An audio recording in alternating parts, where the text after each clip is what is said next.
Welcome back to the Humble Marksman channel, the only gun channel here on YouTube with BDE. That's right, Big Dad Energy. I recently kicked an anthill by saying that short shorts are replacing cargo shorts as the dad short of choice. Some of you were really upset with that, so I need you to sound off in the comments and once and for all settle why short shorts are superior to cargos. I'm David and this is the Beretta 92X Performance. Now this is another one of those silly videos where I nicknamed the gun something outlandish because its given name is really long. Beretta 92X Performance Carry Optics. That's a really long name, so I looked at the top 100 Italian baby boys names in the United States and just picked one. So now going forward, this is the Alessandro. I looked at Pietro as well, but there's just a nice ring to Alessandro Beretta. I guess that counts as an Italian accent, I don't know. And at this point, all of the Italians watching this video are upset with me, but you probably already were if you saw the Tanfoglio video. I like to think that if Beavis got to name a gun, he'd name it Tanfoglio.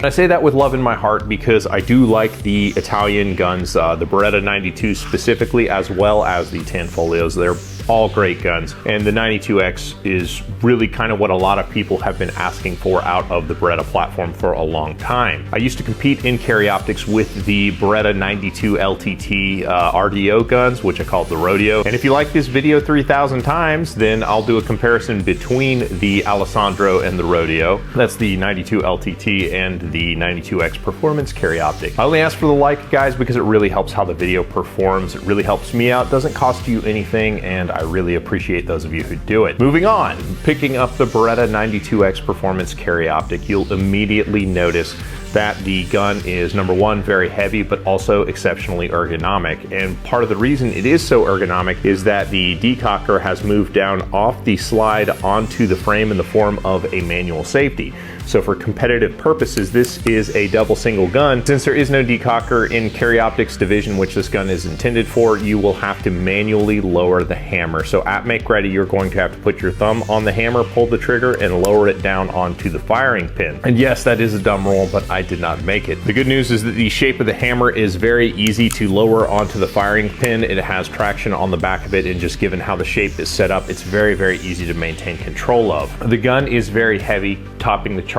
at about 3 pounds. This bad boy weighs about 48 ounces unloaded. And the reason why it's so heavy is that the frame is steel and it wears the wider Brigadier style slide on the 92. And the Brigadier slide is nice because it kind of dumbs down whatever ammo you're shooting. It slows down the recoil impulse, and this is something that if you shoot a lot, you'll be able to notice, but if you don't shoot a lot, what you'll see is that like range loads feel like they're barely recoiling. If you look at the footage of me actually shooting the gun, you'll see that the brass kind of dribbles out the side of the gun because the slide speed is so slow. If you're somebody who likes faster cycling guns, then the recoil system allows you to change out the recoil spring, and you could make that move as well. But since this is a review video, we shoot them just as they come out of the box. But just grabbing the gun, you'll immediately appreciate the ergonomics. And there is front strap checkering and back strap checkering that on the steel frame does grab your hand quite well and plant the gun firmly. Now the plastic grips that they've provided on the Vertex style frame don't really have a lot of traction. In fact, they're not really that great. So lock grips, getting in on the Italian thing, makes the very awesome Veloce style grips. Veloce. I just realized that my terrible Italian accent is basically just Antonio Banderas' Puss in Boots. If it is to be a dance fight, then I will Tuesday night dance fight you to the death.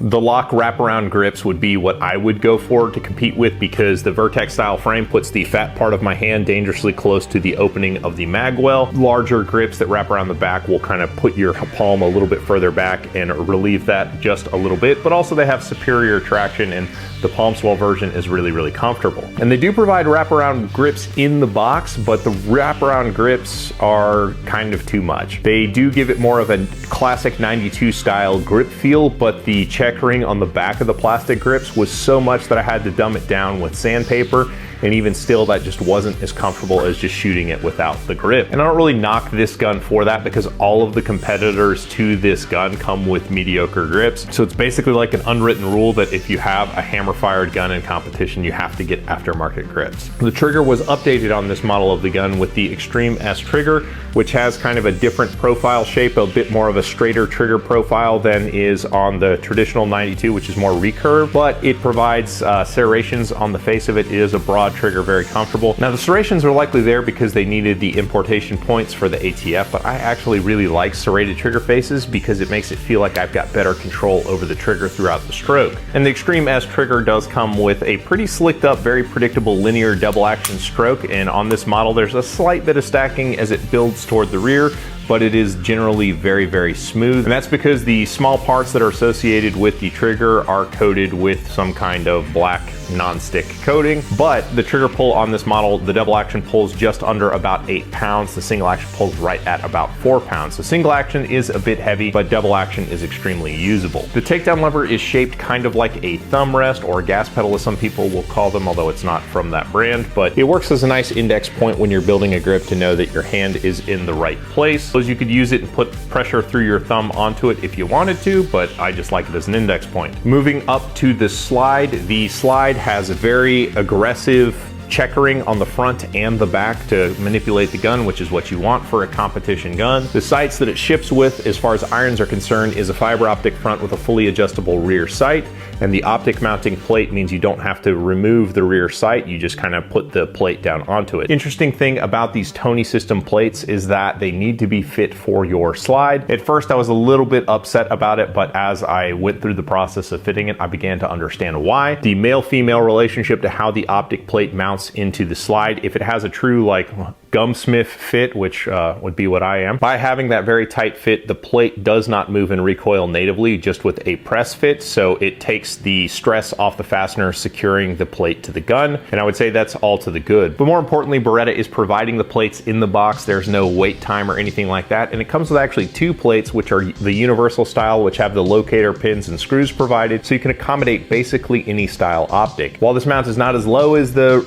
LTT type guns, it is lower than what they had done previously, and it moves the optics away from the breech face so that you won't have the malfunctions of optics overhanging the breech face like you did on the older plates. So hats off to Beretta for making improvements to their design. One thing people are quick to comment on is that the optic rides pretty high, and it does relative to like the web of your hand, but it's actually pretty close to the barrel. It's just based on how the Beretta clockwork all kind of comes together in the slide as to why the optic rides higher. Now, I have gone ahead and put in an order for a Shield RMS-X type sight. There were a bunch of guys at the World Shoot who are using these sights. It's a much thinner body, bigger window style optic that I believe will help high bore axis guns like the Beretta. So subscribe to the channel and you can check that video out when it drops and I review that. The frame is coated with a nightstand finish, which I don't know what that means other than it is a silver finish with kind of a yellowy tint to it, and I am here for it. Between the black barrel and the silver style finish, I absolutely love the look of this gun. The kind of black and white looking tuxedo look is one of my favorite aesthetics for a gun, and this gun really delivers on that. The manual safety is ambidextrous, so you can access it from either side of the gun with the hammer all the way down, and if the hammer's down and the safety's on, the trigger will not go all the way to the rear. So you have to sweep the safety and then you're ready to go. The profile of the safety does promote sweeping the safety on the draw, but it also acts as a kind of a memory point for your thumb. You want to ride the safeties when you're shooting the gun, and talking about shooting the gun is very pleasant to shoot. It is a sort of muzzle heavy gun, but the way the geometry is set up on the gun, you can see if I basically remove my grip from the gun, it balances, but I can feel the point at which the balance is like just in front of the trigger guard, probably somewhere about right there. But even still, because it's not a traditional Browning sort of tilt lock type gun, it's a locking block style gun, the barrel doesn't lift in recoil, like it just stays fixed like that. That's a very interesting experience if you haven't shot a gun that's like that. It's part of the reason I love the 92 platform, is it's just a different shooting feeling. And if you examine the slide, you can see that all the weight is below the center of the bore for the most part, and you've got basically 180 degrees for rounds to eject from the chamber. The box the Beretta comes in is a elevated Beretta case. It has a combination lock on it and 2 other latches. It just has foam crate on the inside. It comes with 2 15-round magazines, which doesn't make sense for us American bros because we're like, what am I going to do with 15-round magazines? But if you consider that IPSC is an international sport, Beretta made these guns in Italy. The round count in production optics in IPSC is 15 rounds. So they are IPSC compliant magazines, and there appears to be indentions in the magazines, so you can't even use them to put longer tubes on. So you will need to get new magazines to compete in USPSA. So I actually shot this performance in a USPSA match, and I did the ultimate to prepare for it. I zeroed the optic and fired like 2 mags through it just to see how it shot, and then went and shot the match. And as you'll see on the screen, it just kind of went okay. It wasn't a killer match for me. You can check out the full match video on my B channel. It's got an amazing synthwave soundtrack. Just listen to it, it crushes.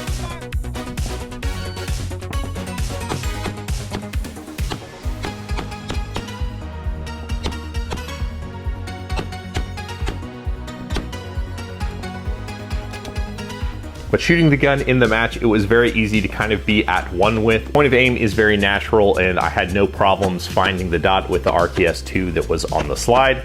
Initially, on the first 2 or so stages, I was dropping shots low because I wasn't used to the longer trigger pull of the Beretta, but midway through the match, I kind of picked up on it and was returning the gun to the same point on all the targets. Had a couple targets where the bullet holes stacked on top of each other. Only able to shoot a middling A classifier because I didn't run the gun that hard on the classifier, and I dropped 2 Charlies. But on the very next stage, I was able to pull off a carry optic stage win, so there's real potential there. Grip really does remind me of the P226X5 that I recently reviewed. I really like how the ergonomics felt, and as mentioned, it is very difficult to reload, and I very gingerly reloaded it because I didn't want to pinch my hand or potentially miss a reload, but that's more of a function of I just don't have any practice reloading this gun. So ultimately, I really did enjoy competing with the Alessandro. Now this gun, just to talk about it for you guys who are watching this is not IDPA legal because it weighs 48 ounces. It's way over the weight limit without even including the weight of the Optic. They make the defensive model that is weight relieved to be competitive in IDPA. This has the thinner safeties on it, so it will fit the box, I'm told. I don't have a box, so I didn't check. MSRP on this is $17.99 and in the late 4th quarter of 2022. If you shop around, you can find them for about $1,700. So it's right there in the ballpark with its competitors as far as price is concerned, just slightly on the higher end. Please be sure to like the video, and if you like the video, I will compare the Alessandro to the mighty Langdon Tactical Rodeo. That is the Beretta 92X Performance Carry Optic, or the Alessandro. If you have any questions, sound off in the comments and I'll see what I can do. I appreciate you guys, and I'll catch you on the next one. Thanks, guys.